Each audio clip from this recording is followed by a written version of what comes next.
Salutations, everyone. This is NXT Talk, where we talk about all things NXT and everything in the world of wrestling. That's right, we are your hosts. I am Boris, and this week I am joined by the one, the only, the illustrious, the magnificent Matt.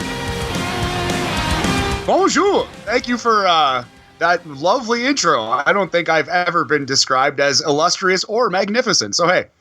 Interesting night of wrestling it was yesterday during the quote-unquote Wednesday Night Wars, and I like to use that term very loosely nowadays because anything but we did have two fairly entertaining shows, but I would have to say that NXT was the better show. You know what, I'm going to have to agree with you. And as we have established previously, I'm more of the AEW fanboy here, but I got to give credit where credit is due. AEW did have some nice moments, some highlights, but NXT on the whole, I think, was the better show, save for one segment, which, again, we will get into, my friend. Yes, we will. All right. So this is NXT Talk, where we talk about all things NXT. We are going to kick things off by giving you, the listeners, a rundown of last night's NXT show. Then we are going to give you our highlights and lowlights of the Wednesday Night Wars. Then we will give you our retrospective of the current week, when we give you what made us pop, what made us rant. And there was quite a bit to choose from this week on the rant side, but we'll stay tuned and see what we picked. And then we are going to just, give you some news on where you can listen to us moving forward. But more to come. So, because we like being a little different, we are the young guns. We like thinking outside of the box. We like being a little different. So we're over 5-star ratings. We like to kind of give you a theme the week, something different to give you, our rating system. In the past, we've given you Shotzi Blackheart howls. We've given you jump scares. This last week was my favorite when we gave you bottles of rubbing alcohol. Matt, what do we have this week? So, and for the listeners out there, you can write in and help us if there's an actual name for this product. But those drawstring backpacks that you see like in gyms, perhaps like douchey lacrosse guys have them? Yep.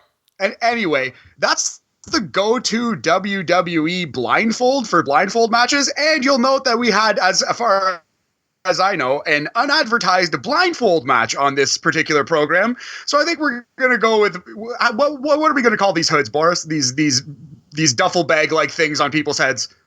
Oh man, that's a really good question. I would say the what's a good word for dark and mysterious? Brooding? Yes, Brooding Hoods. The Brooding Hoods. All right, let's do it. All right. So we're going to give our match rating via Brooding Hoods. All right, we're going to jump right to it because it was a jam-packed show. So we are going to be chatting about all things NXT that took place November 18th. From the Capitol Wrestling Center in Winter Park, Florida. So the show started right away. We're in the ring, and it's time for the first of two championship matches.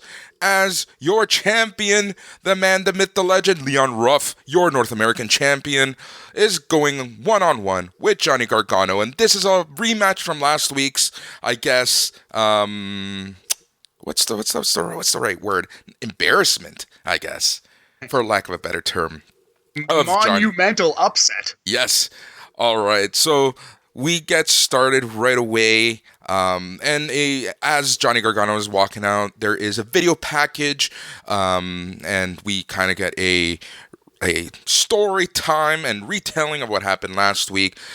The match starts off, and essentially it's your typical, match where the gargantuan Johnny Gargano takes down Leon Ruff pretty hard. Now, Matt, I have a question for you. Is Leon Ruff the smallest wrestler you have ever seen in your life?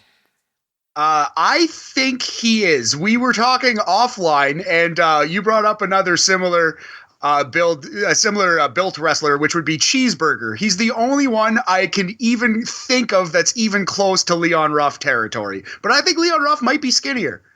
It's hard to say. It really is hard to say. Let's get them both together. Let's get them in a loser must put on 50 pounds match. But it is what it is, and we're gonna be talking about Leon Ruff, I think, later on in the show. But like I said, it was your typical match where your superstar Johnny Gargano is really giving it to Leon Ruff. It's pretty one-sided for the most part. Leon Ruff does have some very impressive offense and some very impressive, I guess, rope work. That really, I really enjoyed what he did there. But for the most part, Gargano was on top and beating down on Ruff through the match. At one point, Johnny Gargano executes the lawn dart, hits a second, and he yells at Ruff, "Do you want to quit?" Gargano posts up in the corner, waiting for Ruff to get up. Gargano posts up in the corner, waiting for Ruff to get up. Gargano waits and watches Ruff gets to his knees. At some point, Damian Priest comes down, distracts Gargano, Leon Ruff. You would think that was going to get the win. Then they kind of pull a trickery-do. Gargano somehow saves himself. Then at one point, Leon Ruff ends up outside. And it was a funny exchange because the camera picked this up perfectly when Damian Priest said, "I'm sorry, kid," punches Ruff. Your winner by DQ and still North American champion is Leon Ruff. So I really enjoyed this match. I thought it was good for what it was. I can't wait to see more in this feud between these two guys. One thing I liked is that Leon Ruff is slowly getting more and more offense in. He's showing a little bit more. And I also like that Johnny Gargano, being the wrestling genius that he is, starting to counter Leon Ruff's spots already. We saw Leon Ruff do the thing where he triple jumps off the ropes and scoots under a guy, but Johnny already had it scouted, rather, and reversed that thing. And it was just, Johnny's great. This was good. As you said, I will save my Leon Ruff speech for later in the show. A little spoiler alert. But for the match itself, I thought it was quite good. What did you think, Boris?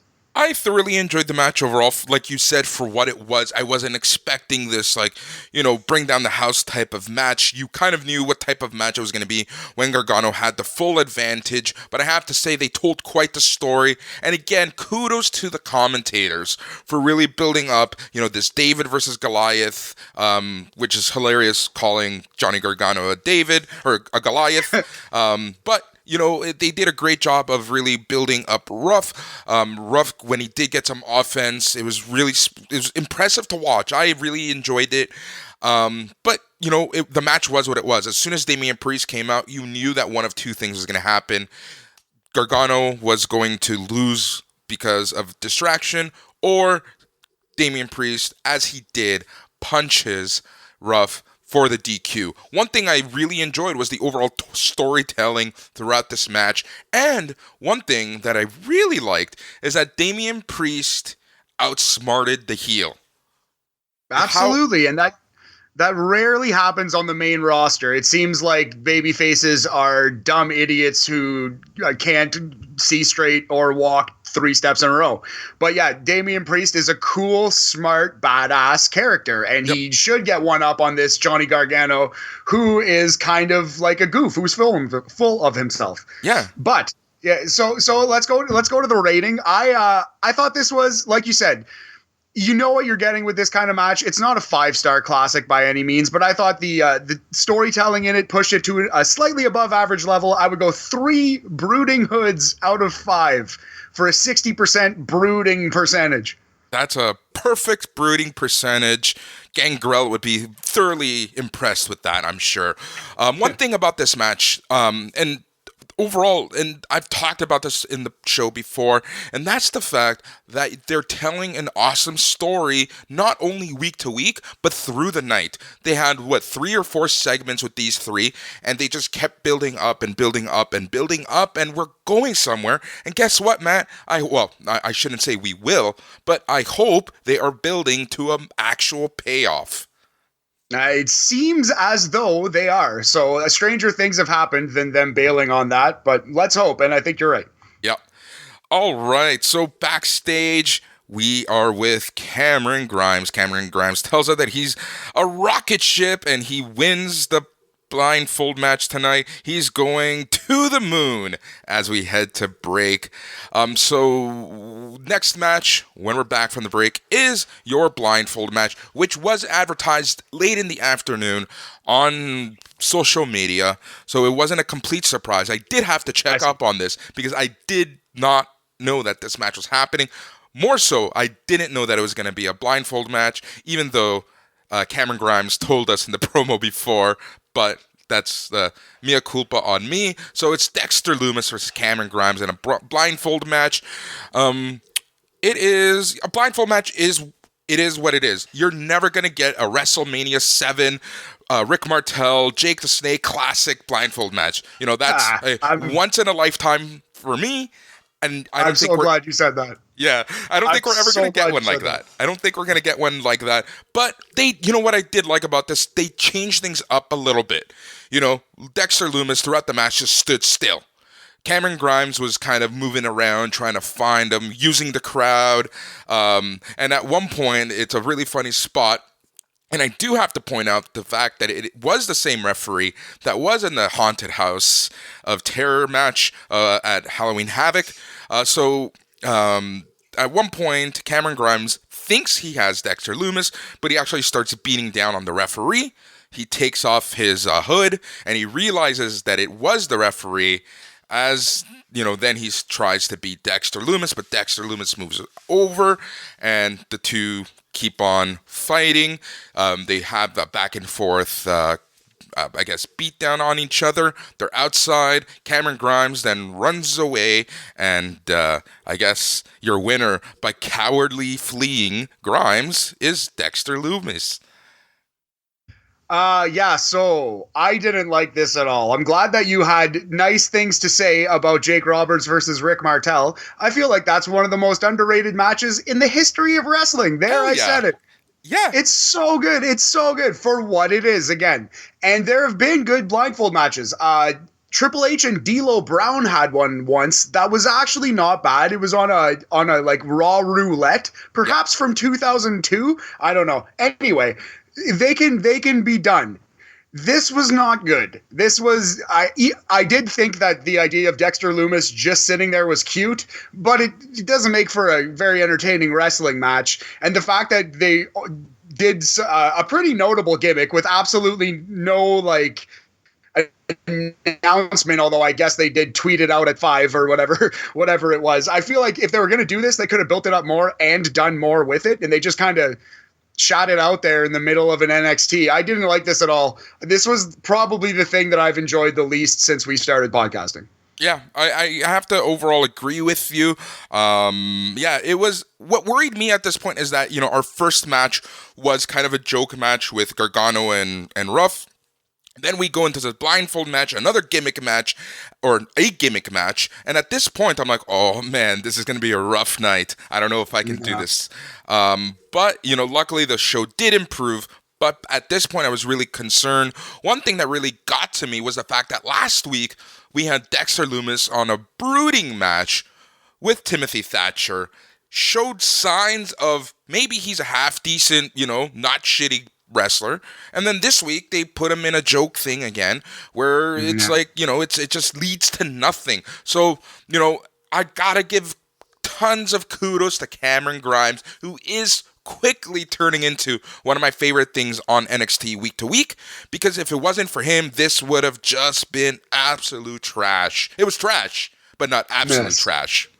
Yes, it wasn't an embarrassment to the wrestling business because Cameron Grimes worked his ass off. Him scooting up over the barricade, over the fence, and then out of the arena was crazy. His athleticism is off the charts. He's such a good athlete.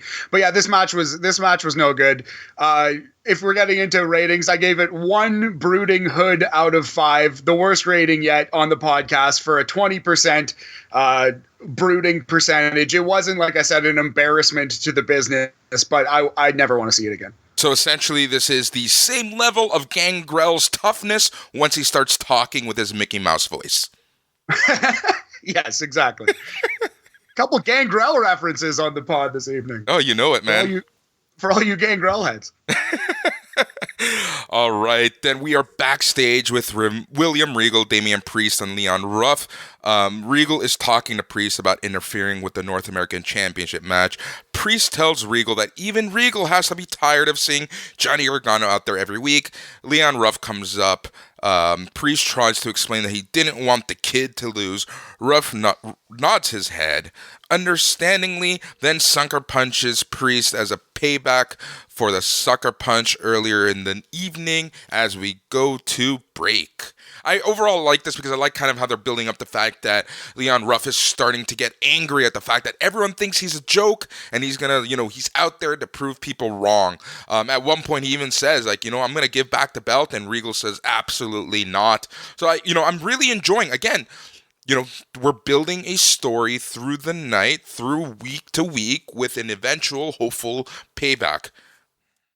Absolutely love this promo. We're going to see a little more from these guys, as you alluded to, and I'll save it for then. But yeah, this is good stuff. I'm liking Leon Ruff. What can I say? You know what? I got to say, I'm also really enjoying Damian Priest. It took a little while for me to grow to actually like him. I wasn't the biggest fan of Punishment Martinez in Ring of Honor, but I'm really enjoying what he's bringing to this show week to week right now. I agree with that. I didn't like Damian Priest even as a heel, but for some reason he's clicking as a babyface. It's really working. Which is so rare, because when are faces better than heels? Like, it's so rare that a person can be a better face than a heel. I know, right? And his babyface character is sort of heelish, but it's not. But he's still a good guy. And he still, like, kind of means well, it seems like. He's just cool, and he's tough also. He's kind of what Roman Reigns' babyface run should have been all along, almost. I really like this character. You know what? That's a great point. You're exactly right. Kind of like, the no suckering succotash type bullshit that they did with Reigns. Oh More like just, I'm smart, I'm cocky, I'm going to kick your ass at the end of the day, too. So, yeah, I agree with that assessment. All right, then we go into the one of three women's matches of the evening, and this is a women's tag team match with Indi Hartwell and Candice LeRae versus Casey Catanzaro and Kayden Carter.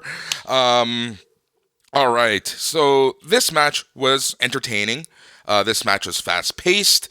Overall, I kind of enjoyed it. There was nothing of note per se for me from this match, but overall I really enjoyed this match.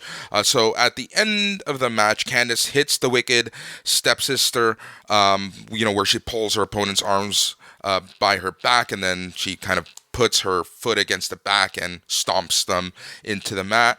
Candice covers and picks up the win. So your winners were the team of Candice LeRae and Indi Hartwell. Like I said, good match. Nothing stood out though for me.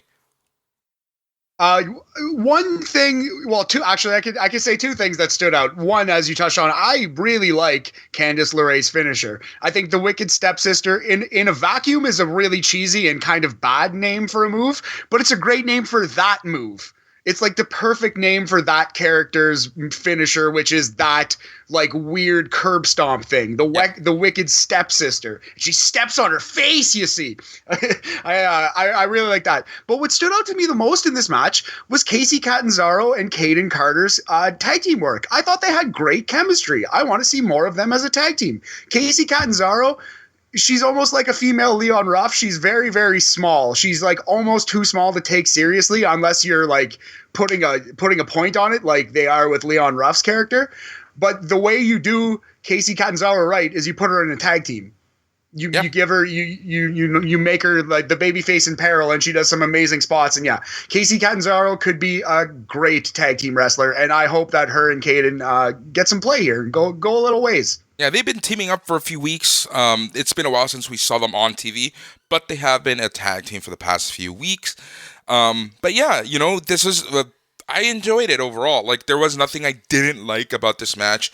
It was a fun match. Candice LeRae and Indi Hartwell, just good heels. Again, I'm really thoroughly enjoying Candice's heel work. So what would you rate this match? I would give this 3 Brooding Hoods, like slightly above average. So yeah, we're gonna go 3 out of 5 Brooding Hoods, just like the opener, for a 60% brooding percentage. I thought this was really good, and it set up the women's War Games match coming up as well. Yes, it did. All right. So the next match is Kushida versus Arturo Ruas. All right. So Arturo Ruas did fight on Raw a couple times, and he's he is what he is. So Kushida makes his way out to the ring. Vic Joseph and Beth Phoenix bill how technical a match this is going to be. The ref calls for the bell. Kushida immediately goes for the legs but misses. Both men perform move and counter move.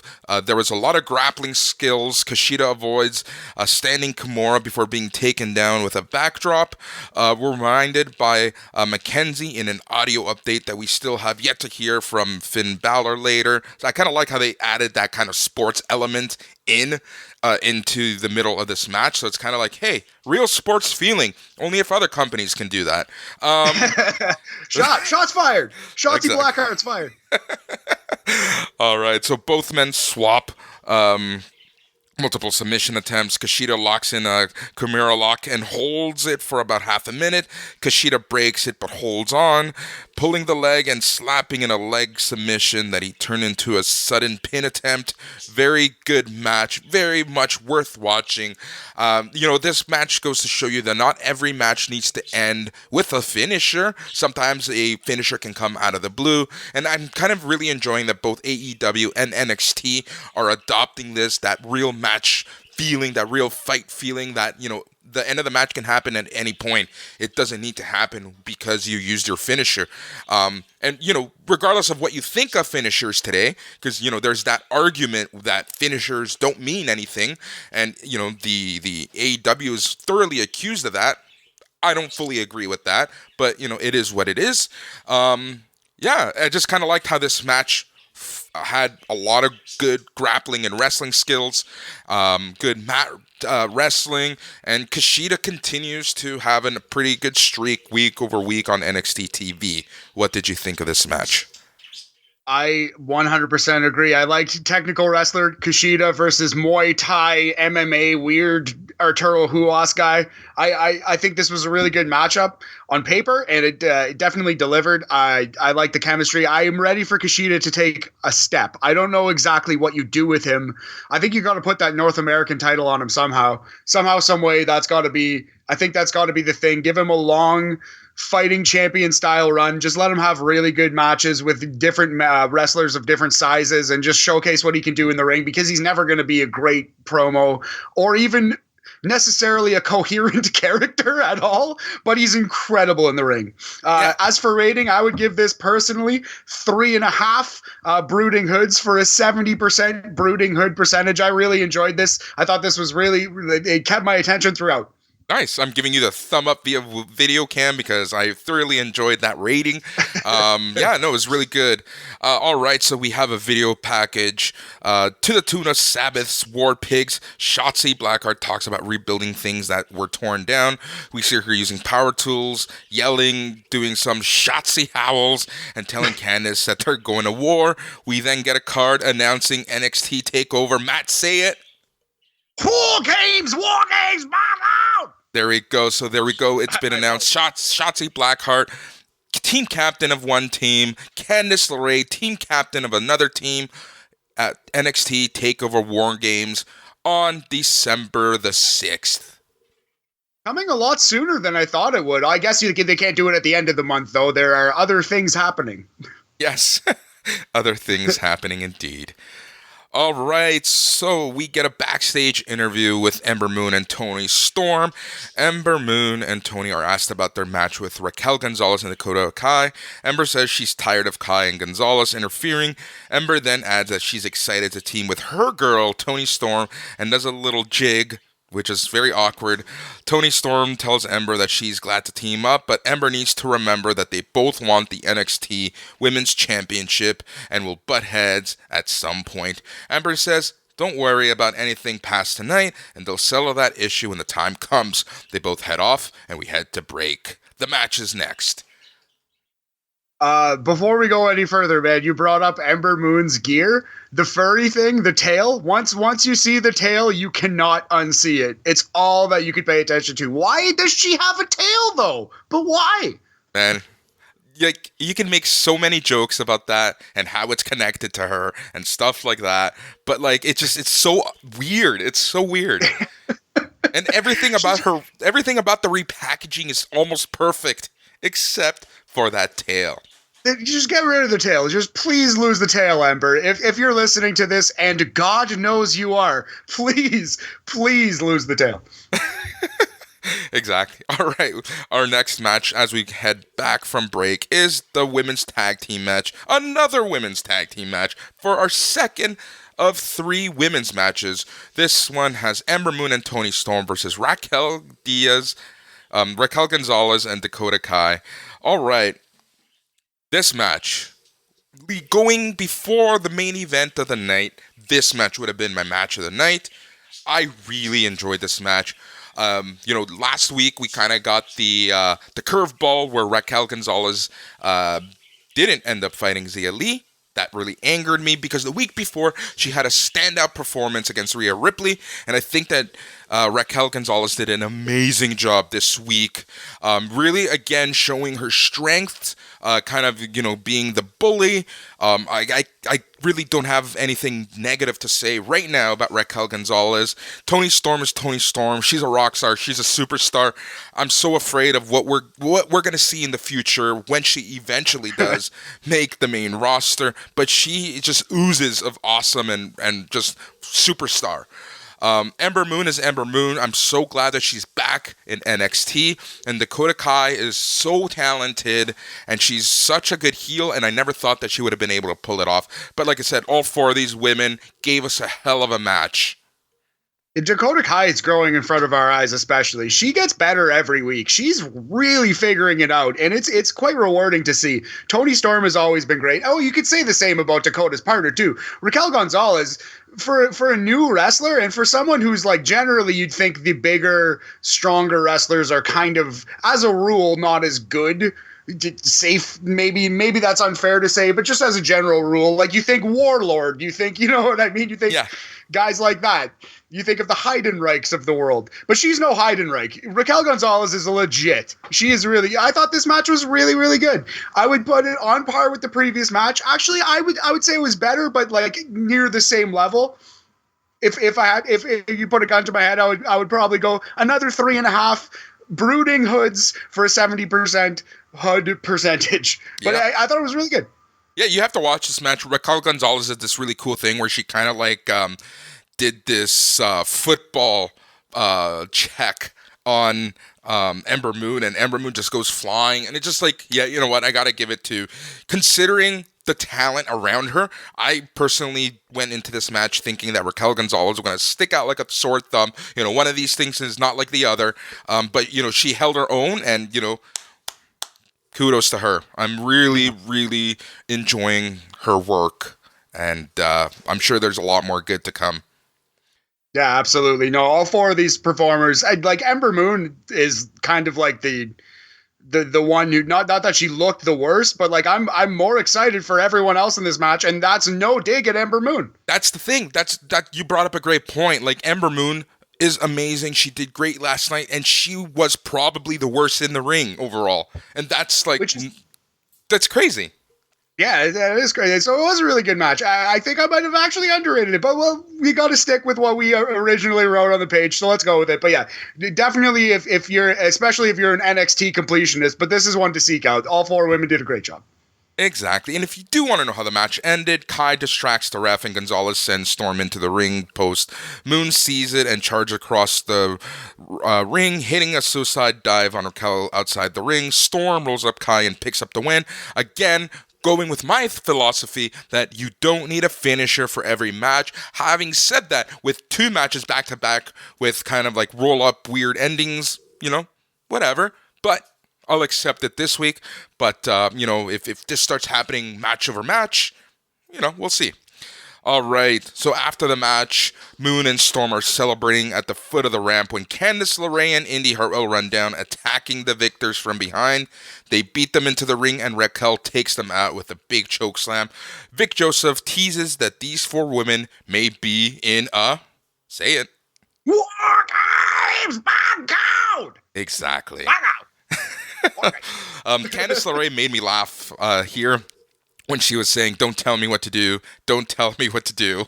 It's the small stuff that I really enjoy about wrestling. She hit the ref with a good, with a solid "excuse you," which is just the bitchiest, just the most ruthless thing you could say to somebody. Excuse you. Yeah, exactly.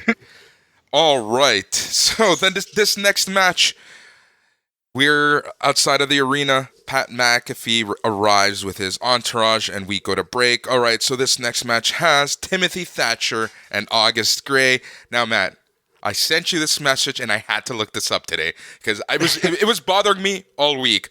August Gray is the new name of Austin Gray.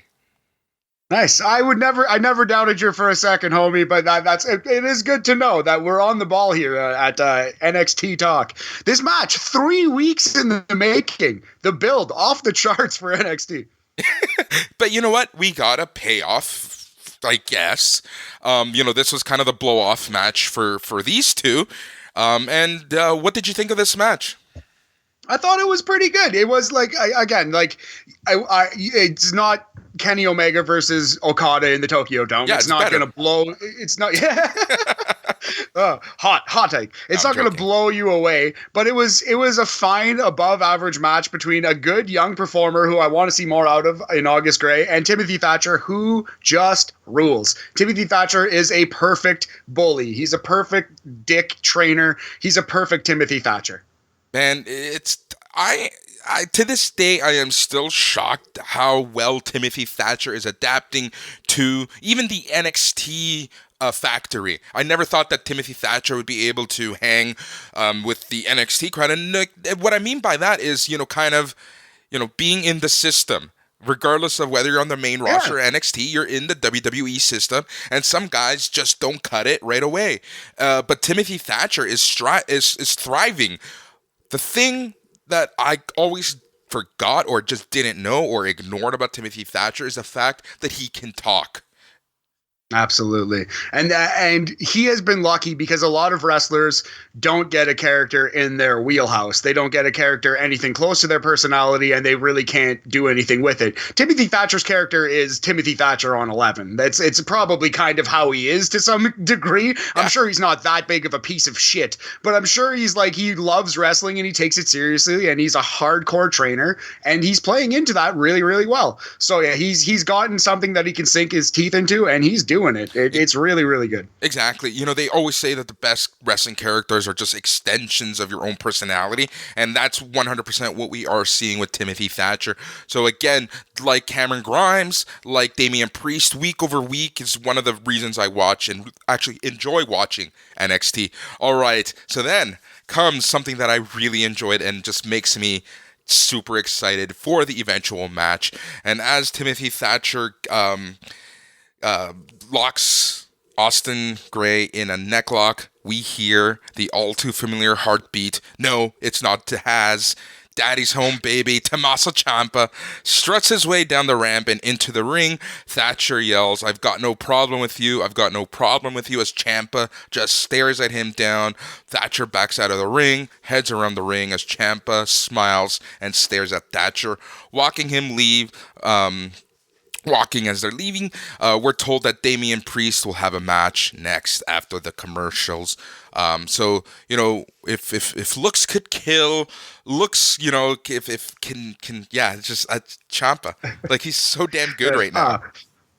In retrospect, it was quite obvious that Ciampa was talking about Timothy Thatcher last week. The promo talking about tough guys and like Harley Race and such. It was pretty clear that this was who he was targeting. Probably wishful thinking on my part that it would be Finn Balor. But I quite enjoyed this little exchange. I'm very excited to see Ciampa versus Timothy Thatcher. That'll be great. I thought this match was slightly above average. Like I said, I would give it 3 Brooding Hoods out of 5. Another one of those, 60%. Brooding Hood percentage. This was good.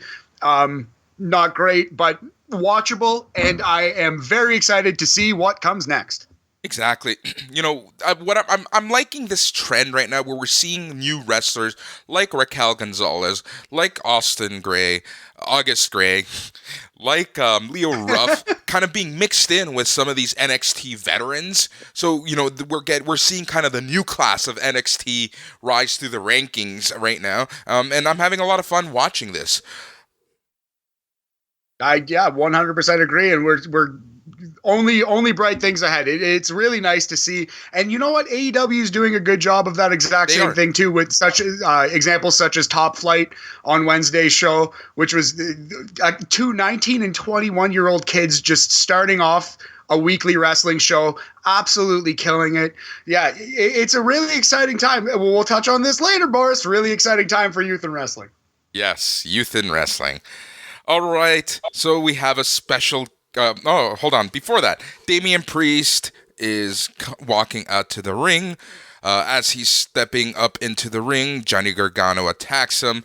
They are slugging it out back and forth. And then, guess who shows up, Matt? Take a wild guess. Cheeseburger. Oh, man. I one day we're just going to call him Cheeseburger by accident.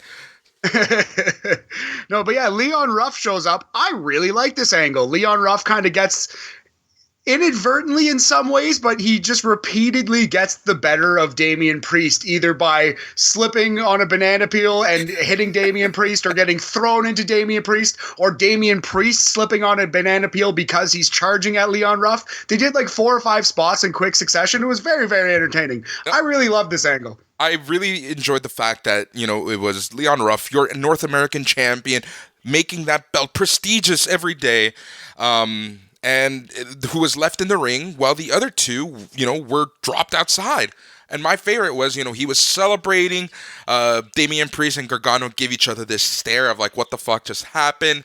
And then Leon Ruff realizes, oh crap, I'm alone here. And as Damian Priest and Johnny Gargano rush to the ring, Leon Ruff just gets the hell out of Dodge. That's one thing. His speed is unmatched. It's untouchable. So as they ran in, he was already halfway up the ramp before they even knew what happened. Yeah. And it led, if you want to keep going, it led to a really entertaining little promo backstage as well. Yeah, exactly. And I believe that happens a little later, but it did, again, but it goes back to, we have this ongoing story throughout the night, passed through commercials, so I'm going to keep watching because I'm thoroughly enjoying this. So, again, kudos to whoever put the show together, because that's what I love about wrestling. That's what drew me to Raw and I guess Nitro to a certain extent during the Monday Night Wars. And it was just they were able to tell a story through the night. How many times did Bret Hart in 1997 and Austin go back and forth throughout the entire night on Raw? Or what would the NWO do? How many guys are they going to recruit? Who are they going to spike into a van this week? Yeah, absolutely. It's that show-long intrigue is absolutely key for wrestling. Exactly. And I know you can hear the birds in the background, but it's just adding to the acoustic blissfulness of our podcast. All right, so next week we have a special guest announcer as Wade Barrett informs us that he's got some bad news, and he actually didn't say that, I just wanted to say that. And why didn't he say that? Why didn't he say, Vic, I got some bad news for you? I'm not going to be Maybe they're trying to retire the character, but yeah, that's a really good question. He should have. If he didn't, actually, why? If he didn't, that's a major oversight. It feels like he just should have, but I missed it as well if he did, so yeah. Anyway.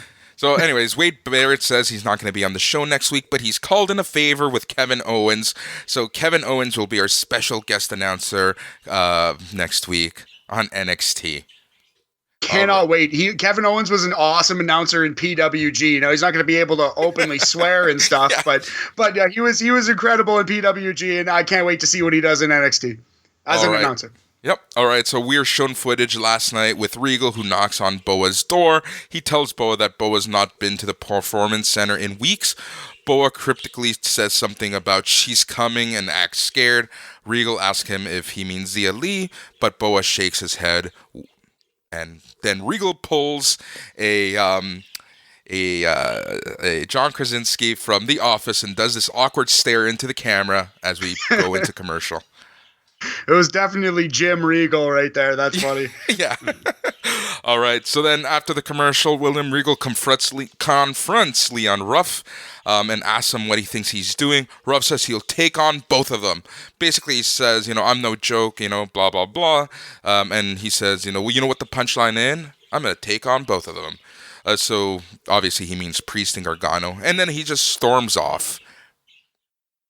All right. This is it.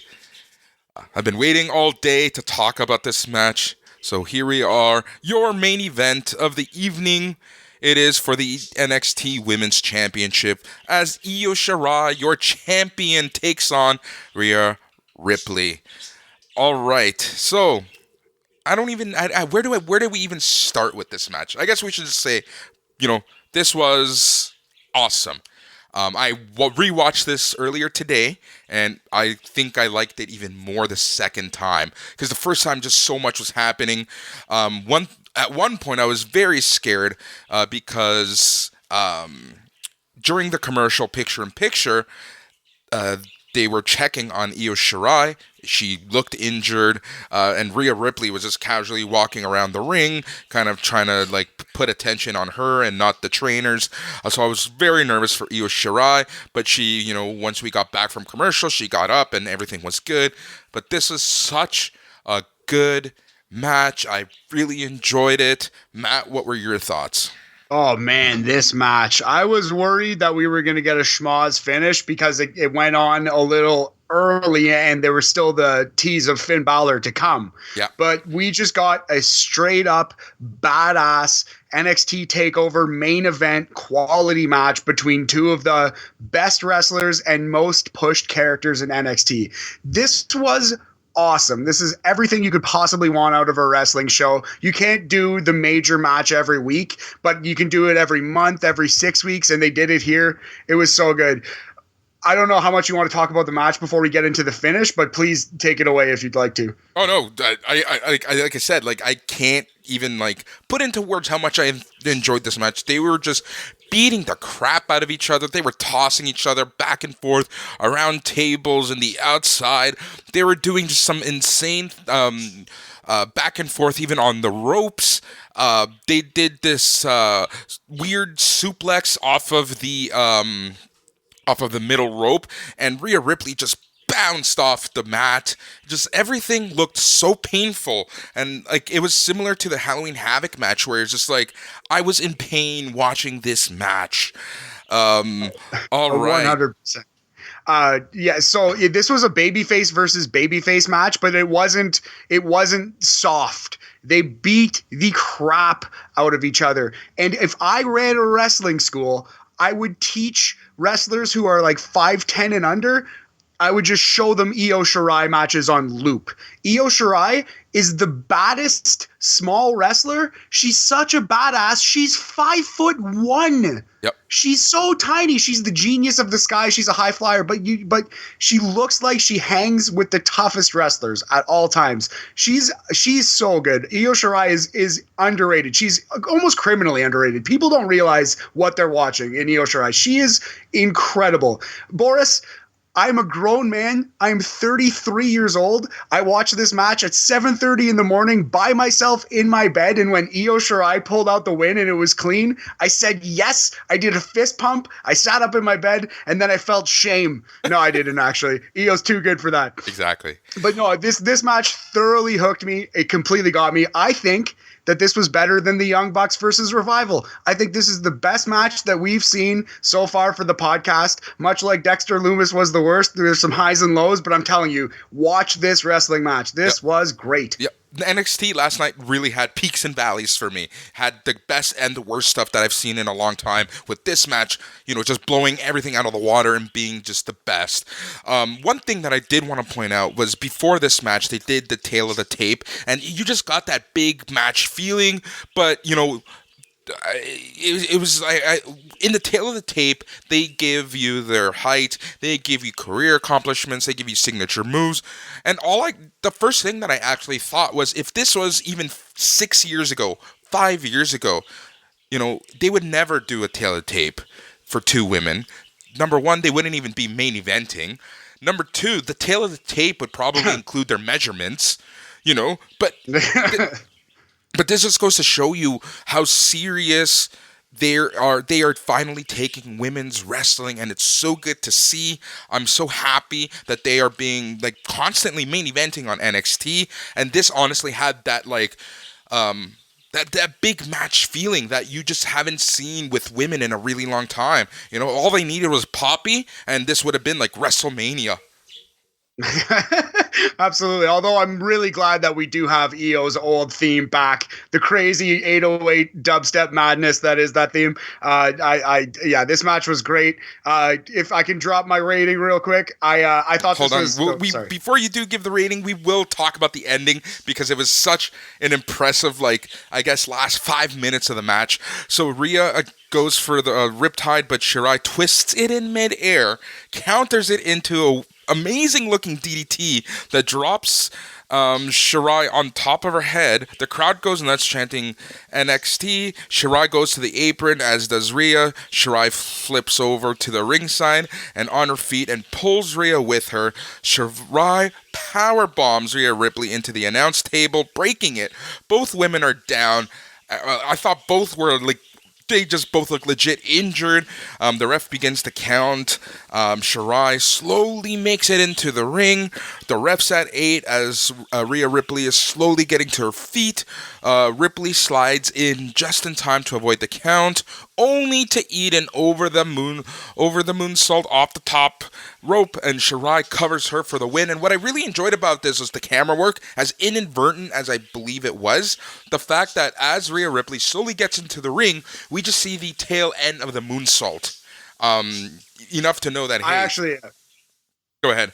I don't think that was inadvertent. I think that was planned. I think they knew that would be the finish, and that's how they shot it. Regardless, amazing finish. How often does like a table spot happen and then they go 5 more minutes and shake it off? This table spot was the finish. It was, she crawled because she couldn't get to her feet. She was immediately smacked by a moonsault and pinned. Yep. Yeah, a great finish, a great capper to a great match. I thought this was a great finish. Very clever. I'm surprised I haven't seen more of this exact finish with the table spot leading to the top rope move as the person crawls in. I can't think of another instance where I've seen that in a wrestling match, but that seems so easy and clever. It's just perfect. It's just perfect. Yeah, no, exactly. I really liked it. It was really well done. And at this point, I was a little sad because I knew that we still had the Gargano promo or whatever they were going to do. And I was just thinking, man, here we go. We we couldn't leave it off on this awesome high spot, but NXT does us one huge favor, and not only was this match amazing, but the next segment was even better. But you can tell that they were running out of time at this point. So after the match, both women are hugging on the ramp as they quickly head to the back, and Finn Balor is already in the ring. Oh, just before we go any further, I just wanted to quickly drop my rating in there. I thought this was 4.5 Brooding Hoods out of 5. Close to the same level as the Young Bucks match, but I thought it was better. If I wanted to sit here and pick nits with the Young Bucks match, the tag team thing was too clever. There was a little too cute. It was a little too much. There was nothing that was too cute or too much in this match. It was just a fucking fight. It was just a fucking war between two really good wrestlers. Watch this wrestling match. Yeah, I'm sorry. I was so excited about everything that I forgot for you to drop the rating, man. No worries. All right, so like I mentioned, the women are hugging. Finn Balor's already somehow shows up to the ring while the camera's not on him. No entrance, no nothing, and he's ready to address the NXT crowd. Finn says first things first, he wants to congratulate Io Shirai and Rhea on a wonderful match. Finn says that the last time we saw him, he had his jaw broken in 2 damn places. Now he's going to start sounding like Kurt Angle. I won an Olympic gold medal with the broken damn neck. All right. So at this point, the kings of NXT interrupt. Pat McAfee, Danny Burch, Oney Lorcan, and Pete Dunne. They come out with Pat on the mic. Pat says that while Finn was drinking a steak through a straw for the last 6 weeks, he's been busy taking care of business.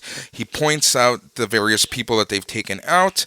He lists all of the Undisputed Era, saying that they're dead after all of their names. He cuts another, for 3 weeks straight, another amazing promo. And then, Pat goes on to tell Finn that if Finn had respect for NXT and Ireland, he'd just hand over the title to the folks who've run the show from top to bottom for the last few weeks, or he's going to end up like the others, dead. Finn says it's easy for the mice to play when the cat's away, but the cat is back, and look what I just dragged in. And then that's when we hear Shock the System over the PA as the Undisputed Era have returned in full force, and they take charge to the ring, and it's an all-out brawl at this point. My favorite part here was when Adam Cole just kicked the face off of Pat McAfee right away, and everyone else is still fighting to end the show. I was a little confused here because, where does Finn Balor fall into this? It kind of felt like, they didn't talk about anything really. They just had Finn Balor kind of introduce this, and, that was it.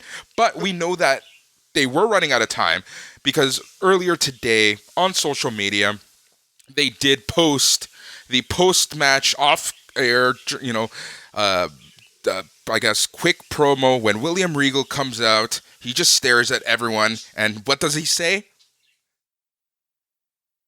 Walk out! It's some kind of tag team cage match on the horizon. Right. It's War Games, so we are going to see the Undisputed Era versus the Kings of NXT at NXT War Games. We called it a couple of weeks ago, although it didn't really take a Nostradamus to figure that one out. It was clearly coming, but I can't wait to see what's happening. Now, my question to you is: do you think Finn Balor will defend the title against someone, or do you think one of the 4 Undisputed Era guys gets taken out of the match either by injury or just whatever, and then Finn Balor takes one of their places, does the other group find a 5th? All right, here's what I'm thinking. I think that someone from the Undisputed Era will get injured. Finn Balor will temporarily join the Undisputed Era. And then at NXT War Games, we are going to see Finn Balor turn on the Undisputed Era and go to the Kings of NXT. Oh my, that's interesting. I almost hope it doesn't happen because they did such an awesome turn last year, right, with Dakota Kai at War Games. You don't just want to just do heel turns every year at War Games. Yep. But that's a great idea all the same. So I'm 50-50 on that one. I'd like to see it because it's good, but just because they did a heel turn last year, you can't just do it every year. I agree. But it's just for me, it's why would Finn Balor be there to do this? There was no reason to have Finn Balor if he's not going to be involved in this angle in some shape, way, or form. That makes a lot of sense, my friend. Of course, you're right. Right about that. All right, so that was NXT this week. Overall, would you give this show a thumb up, or a thumb down, or a thumb in the middle? Thumb in the middle is a cop-out. It's either up or down, and this isn't up. This was a thumb up. It might not have been like the greatest show you've ever seen, but I enjoyed it. I thought it had the best match I've seen in months on it, something that you must seek out, and it was really good, really good wrestling. Actually, maybe the best match I've seen in a month to 3 weeks, because Walter versus Ilya Dragunov was fucking mental. But this match was incredible too. No knock on this match. Yep, exactly. The thumb up for me, and you know what? You do bring up a great point. No thumb in the middle. We're got to take a side here on NXT Talk, so it's only going to be a thumb up or thumb down. And this is a thumb way the F up for me. It was a really good show overall. I was really nervous after the first 2 segments, but then the show just took off. And one thing, well, I guess I'll talk about this in a little bit, but any closing statements before we move on to other business? I think we could go on to other business. I do. One thing I'll say is if we're not going to get Finn Balor in a world title match, which I don't think we will, I hope we get Io defending her title. She can just use another win on a pay-per-view. Why not? She's fucking incredible. Just let her do it. Let her pin Dakota Kai. Let her pin someone. I don't really care. Ember Moon, whoever. Yeah. Oh yeah. I'm game for this. Like I am 100% game for this at this point. All right. So it is time. Do you want to talk? Go ahead. Sorry. Yeah. What's up?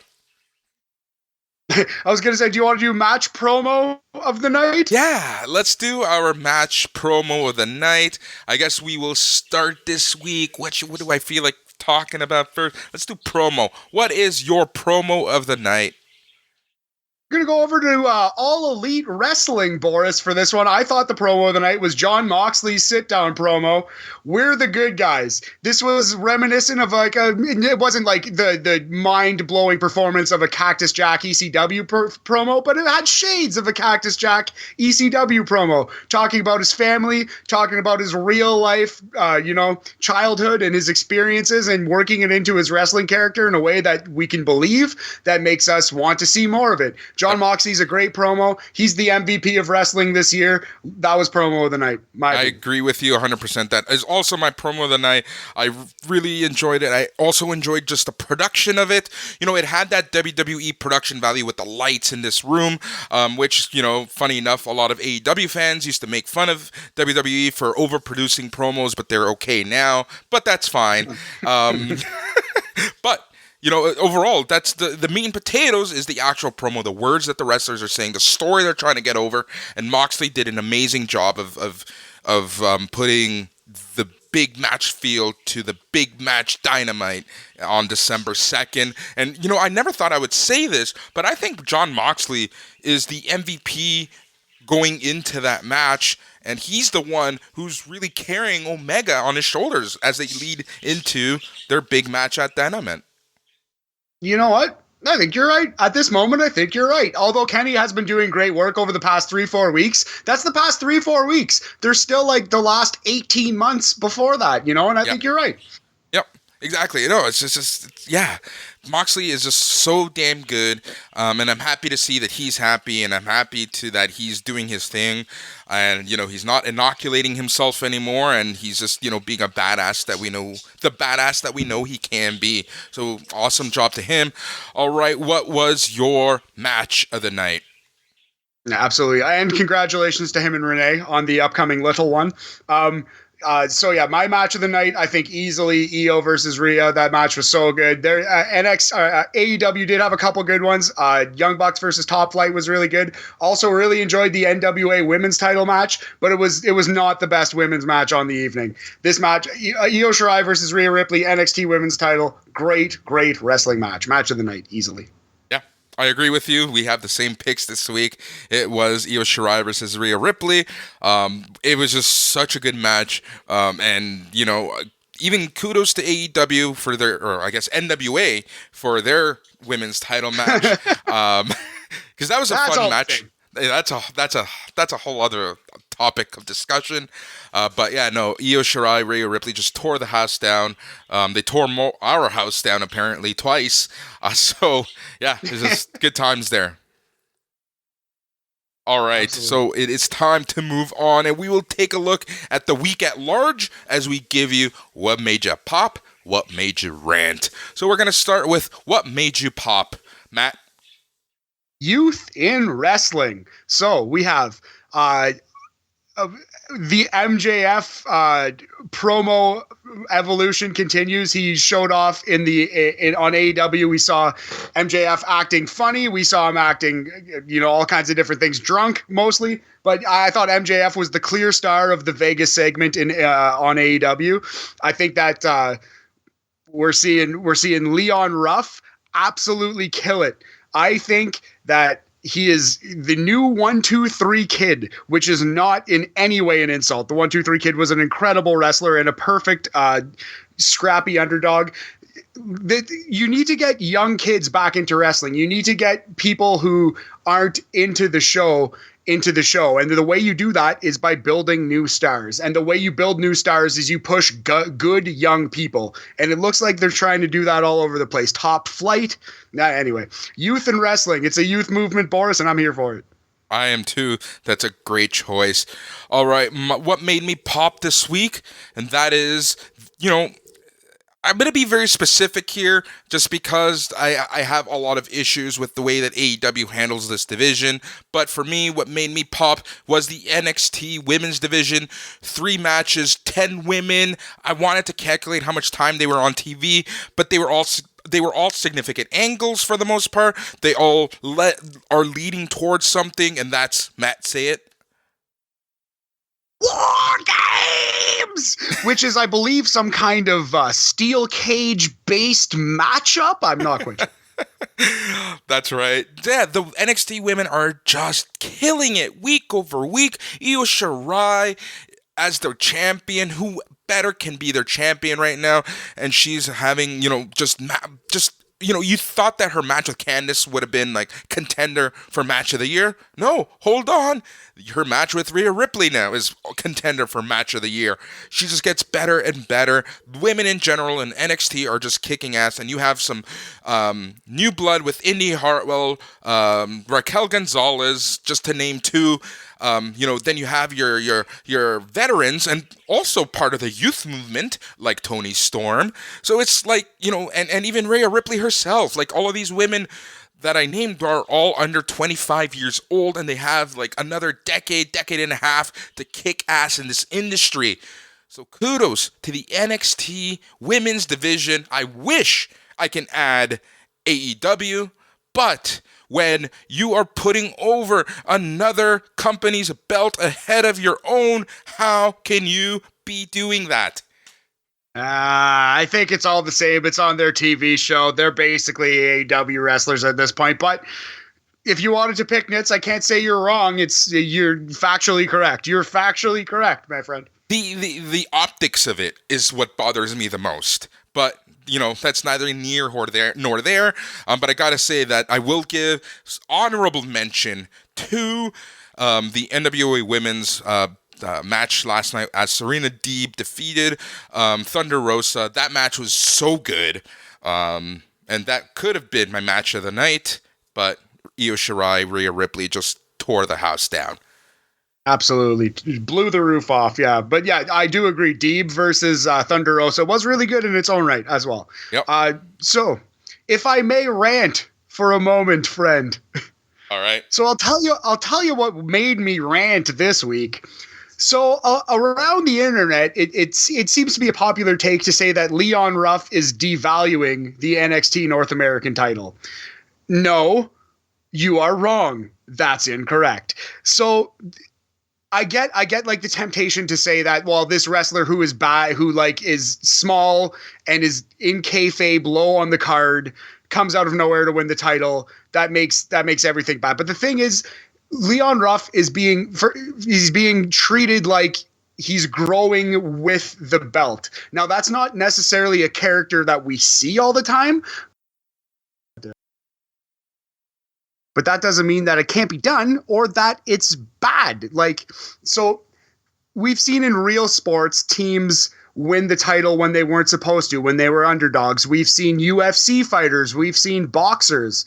So all that this is it's the underdog. It doesn't necessarily make this bad. It doesn't make the story that they're telling bad. I'm just shocked at how many people are writing this off without even giving it a chance, just because Leon Ruff is so small and he was low on the totem pole in kayfabe. That's the exact story they're telling. That's exactly what they're doing here. You just have to give it a chance and let it play out. I think the kid himself is doing incredible work. I think he's a good promo, and I'm shocked at how many people don't like this. I'm enjoying the heck out of it.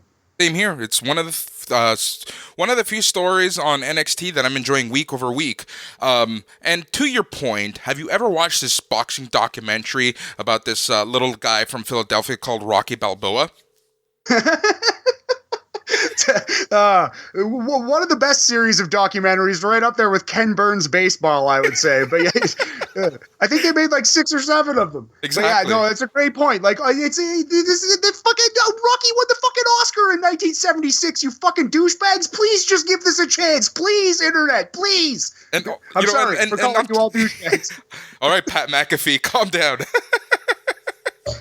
Oh man, no, but in another example of this, awesome. everyone else sucks too.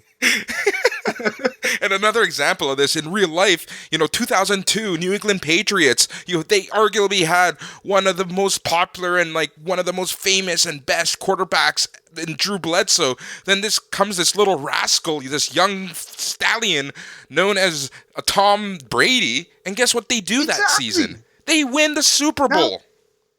Now, are we pretty sure that Leon Ruff is not going to go on to be the GOAT? Yes, that's pretty clear, but you have to give it a chance. That's our point. You have to give it a chance. Yep, exactly. All right. Now, I think we're both kind of a little angry with what made us rant, because that surely made you rant, and this is what's going to make me rant. All right, here's my rant. Matt, have you ever been in that situation where you're hanging out with your significant other, your lady friend, or a group of friends, and, you're kind of usually the only person who watches wrestling, and you guys, you're comfortable enough to watch wrestling with said person or persons? Yeah, of course. I think we've all been there. And when you put on said wrestling show, is it ever so embarrassingly cringe that you feel embarrassed as a human being to like this stuff week to week? It's been a while, but yes, that feeling does happen. One good way to stop having that feeling is to never watch Raw, but I feel like we found something in that realm anyway, Boris. Yep, that is how I felt with the Inner Circle Goes to Las Vegas promos. That was literally the worst stuff I have seen in wrestling in years. Absolutely embarrassing. Let's not even touch the fact of how irresponsible it is. In the middle of a fucking global pandemic, you're going to take 7 wrestlers and a production crew from Florida or wherever they live to Las Vegas in a place that's essentially, masks optional in this global pandemic. You're taking them into casinos, into landmarks, and all for what? A 10-minute promo segment split into 2? Like, it's one of the most irresponsible things I've seen AEW do. The next time anyone from AEW touts that they care or that their safety precautions are better than Vince McMahon's, shut the fuck up. That was absolutely irresponsible. And on top of that, it was for an absolutely embarrassing segment on TV. I thought the segment was a little better than you did. I wouldn't call it embarrassing. I did think MJF absolutely kept that fucking thing afloat. And if not for his performance, I think I might be closer to you. You know what? I hate it, but I will say MJF did save that thing. But even then, even he could not save this. That was just horrible. That was B-movie, not even Kevin Smith. And I love Kevin Smith. He's one of my pillars of directors. But not even Kevin Smith would direct such crap. And that guy put someone in a fucking walrus costume. So you're saying that you're not has joined the Inner Circle. You're not much of an Elvis man. I just don't even get me started with that. That second half, the first half I could have lived with. The second half, when they, watched the Hangover of last week, and Chris Jericho decided to say, "Oh, I'm gonna rip this off," and then he ends up putting this off on TV. Fucking embarrassing. Yeah, the hangover stuff was pretty bad. The Hornswoggle ending was pretty bad. It was very WWF, the ending, very, very 2009-10 DX. And I swear to God, the next time that anyone tries to convince me that AEW is putting on a more sports-like feeling on TV, no. I have some words for you. We could debate that next week when we're not an hour 22 into this thing. But I think it's still wrestling. If you want real sports, watch fucking tennis. Watch real sports. They exist. Watch New Japan. Yeah. But you're right. They do pat themselves on the back and pound their chest over something that is a little exaggerated. But I think you still need to accept that it's wrestling, right? Yeah. It's always going to be Here's wrestling. the thing. Typically, I don't care. It's wrestling to me. I watch it because it's supposed to be goofy. I'm a fan of goofy. I'm a fan of, just let's not take each other too serious and have fun with this. But that was just over too much for me. It was just too much. And then I don't know, it was just too much. I don't know what else to say. It was bad. It was just so bad.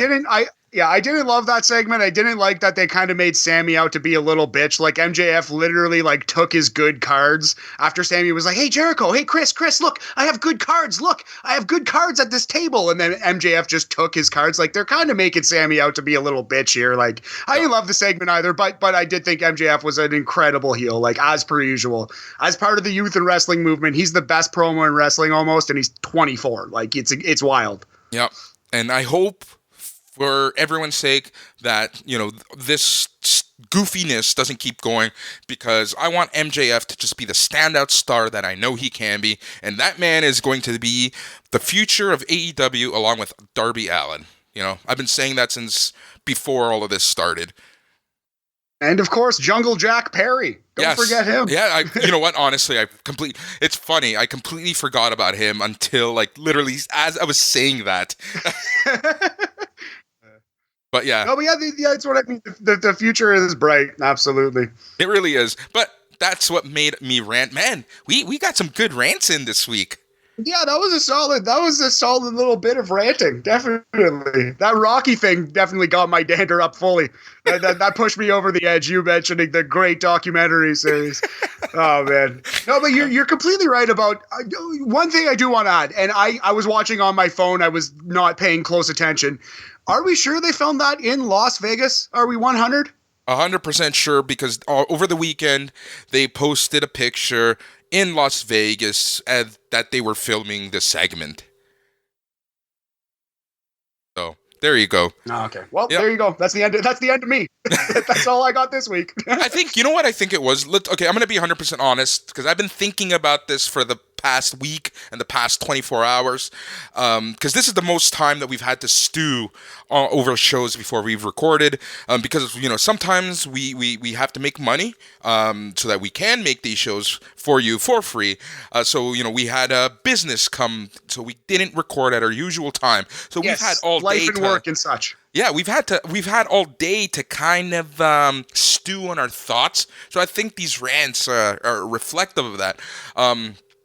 But I think that because I was so angry at the irresponsibility of taking 7 wrestlers and a crew across the USA just to film a wrestling segment, that regardless of whether it was Shakespeare or what we got last night, I wasn't going to like it. Yeah, I feel you. And we didn't get nothing great. Like, it was fine. It was entertaining. You pointed out flaws better than I could. Like, yeah, we don't need to beat this horse anymore. Yeah. But you're right. It wouldn't be worth it if they gave us Shakespeare, and they did not, good sir. They did not. Exactly. All right. So one thing before we go, we wanted to chat about where you can find us. And in the next week or two, we will know that answer. Until then, you can still catch us on the It's Canon podcast feed.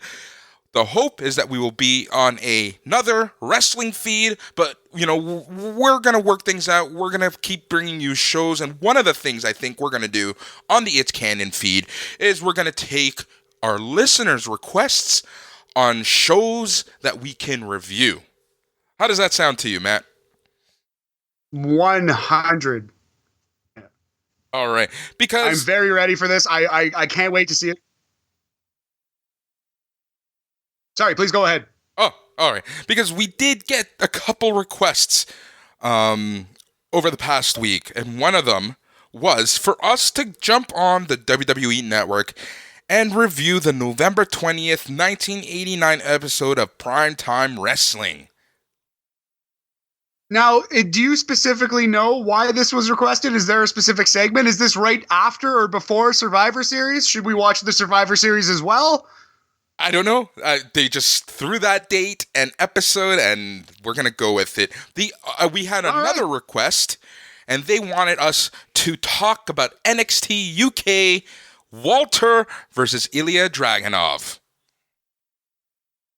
No, do you want to do that right now? Do we have time? No, you know what? We're gonna give that match the respect it deserves. Yes, because I feel absolutely. like we should. Let's Yeah, we'll review that entire episode of NXT UK, and we will go into the vault of the WWE Network, and we will review that episode of Primetime Wrestling. So if you do have any requests for us, you can catch us right now on the It's Canon Podcast. Twitter, it's at It's Canon Podcast. You can also find us on Facebook, Instagram, any social media at It's Canon Podcast. You can also email me at show at itscanonpodcast.com. And those are probably the best ways that you can find us. And yeah, just let us know what you want us to review. We will also be creating some Christmas specials where Matt and I will gift each other a show that we will each review, and we will talk about that on our Christmas special. That's going to be fun because I know exactly what to make this son of a bitch watch. I was just gonna say I can't decide if I was gonna go nice and give you one of my favorite shows or the other way. But now I think I know. Now I think it's quite clear. All right, man. We have that was a jam-packed show, but I think it is time for us to call it a week here on NXT Talk. He's Matt. I'm Boris. Good night. Stay safe, Mark.